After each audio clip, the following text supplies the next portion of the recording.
Sa number 9, liwat na pagbukas sa Mambukal Resort and Wildlife Sanctuary nagapakita sang amat-amat nga pagbalik sa normal kapag bulig man sa pag-uswag sang ekonomiya.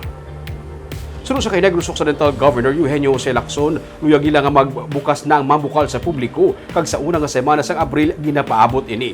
May mga adjustment man kasubong sa mga entrance fee kag iban pa nga mga rates sunod sa gobernador, pero ini ang mga minor adjustments lamang. Ginpatuman ang repair sa Mambukal kasunod man sang halit nga natuga sang bagyo nga Odette. Magluwas diri, ginpatuman man ang mga improvements. Sunod sa kay Lacson, ginalauman man nga matib-ong liwat ang local tourism. Ang importante pagid sunod sa iya nga sa liwat nga pagbukas ang Mambukal mangintayuyo na ini kag wala na sa matabo nga pagtimbuk sang kaso sa COVID-19.